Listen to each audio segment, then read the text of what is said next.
Oh, hey everyone, and welcome back to the channel. Today, we're diving into one of those classic who would win debates that has probably sparked arguments in pubs and online forums for ages. A medieval knight versus a golden age pirate. It's a clash of titans from two completely different worlds.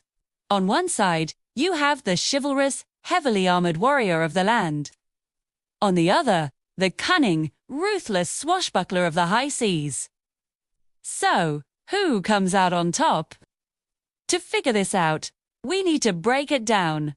We'll look at their typical gear, their training, their preferred fighting styles, and finally, the battlefield itself, because where they fight could be the single most important factor. Let's set the stage.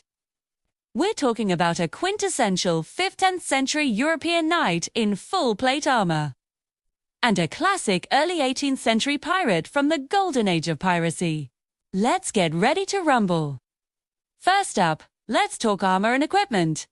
This is where the knight has a massive, and I mean massive, advantage on paper. A fully armored knight is basically a walking tank. We're talking about a steel helmet, a cuirass protecting the chest and back, pauldrons for the shoulders, gauntlets for the hands, and greaves for the legs. All of this interconnected plate armor makes him nearly invulnerable to slashing and piercing attacks from typical pirate weapons. A pirate's cutlass, a curved single-edged sword designed for close quarters fighting on a ship, would probably just scratch the paint. The same goes for a dagger or a boarding axe. They just don't have the piercing power to get through solid steel plate.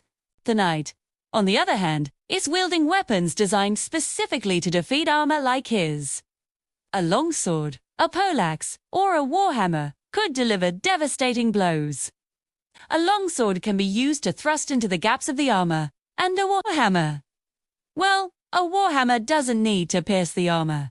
The sheer blunt force trauma from a direct hit could crush bone and rupture organs right through the steel. So, in terms of pure protection and offensive power against that protection, it's round one to the knife, and it's not even close. The pirate isn't coming to this fight empty-handed. He has a game-changer, gunpowder. The typical pirate of the early 1700s would be armed with one or more flintlock pistols and possibly a blunderbuss. Now, how effective would these be against plate armor? It's a complicated question. A flintlock pistol from that era was notoriously inaccurate, especially at a distance, and its power was variable. At point-blank range, a direct shot to the chest might have a chance to dent the armor significantly or even punch through a weaker spot. But it's not a guarantee. The metal of the armor was designed to deflect projectiles. More likely, the ball would ricochet off. However, the knight isn't covered in steel from head to toe. There are gaps at the joints, the armpits, the groin, and the visor of his helmet. A lucky or well-aimed shot into one of these gaps would be absolutely devastating. It could instantly take the knight out of the fight. The blunderbuss, which is like a primitive shotgun, fires a spray of pellets. This increases the chance of hitting something, but each individual pellet has far less power, making it very unlikely to penetrate the main plates of the armor. Still, getting a face full of lead shot through your visor slit would be a very bad day.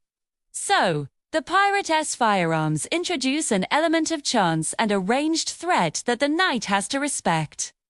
Next, let's consider skill and training. A knight's entire life was dedicated to the art of war. From a young age, they were trained in horsemanship, swordsmanship, and fighting in full armor. They practiced endlessly with a variety of weapons and understood the dynamics of one-on-one duels and battlefield combat. Their fighting style was methodical, powerful, and based on centuries of martial tradition. They knew how to use their armor as both a defense and a weapon, using their weight and momentum to overwhelm an opponent. Now, the pirate. Pirates were not formally trained soldiers.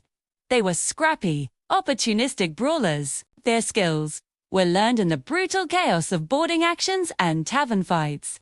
They were masters of improvisation, using whatever came to hand, a belaying pin, a broken bottle, or a handful of sand thrown in the eyes. Their fighting style was dirty, unpredictable, and aimed at ending a fight as quickly and viciously as possible. A pirate wouldn't hesitate to kick, bite, or use any underhanded trick to win.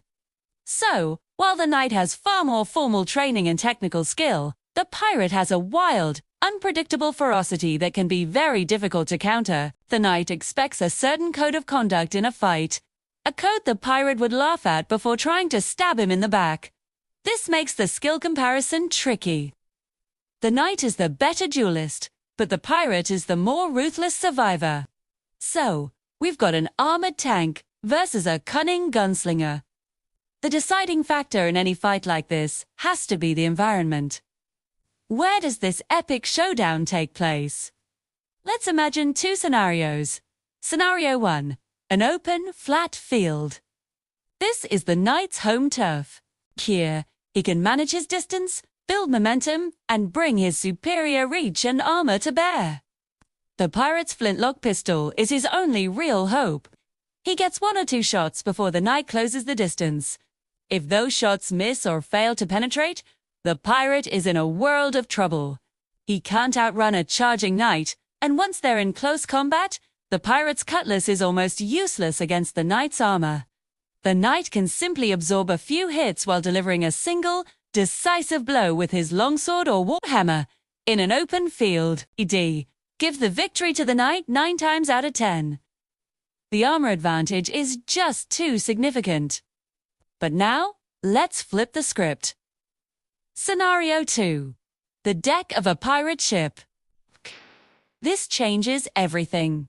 The environment is now cramped, cluttered with ropes, barrels, and uneven surfaces. The footing is unstable, especially if the ship is rocking on the waves. All that heavy plate armor, which was a huge advantage on land, now becomes a massive liability. A full suit of plate armor weighs around 50 to 60 pounds. It's cumbersome, it restricts movement, and it's incredibly tiring to wear, especially in a dynamic fight. The knight would be slow and clumsy. His visibility would be limited by his helmet. And worst of all, if he falls overboard, that armor will drag him straight to the bottom of the ocean. He would sink like a stone. The pirate, on the other hand, is in his element. He's light on his feet, used to the chaotic environment of a ship's deck. He can use the environment to his advantage. Clung in the rigging to get a better angle for a shot, ducking behind a mast, or kicking a barrel into the knight's path to trip him. In this scenario, the pirate's agility, environmental awareness, and firearms give him a huge edge. He can kite the knight, take pot shots, and wait for the heavily armored warrior to exhaust himself or make a fatal misstep.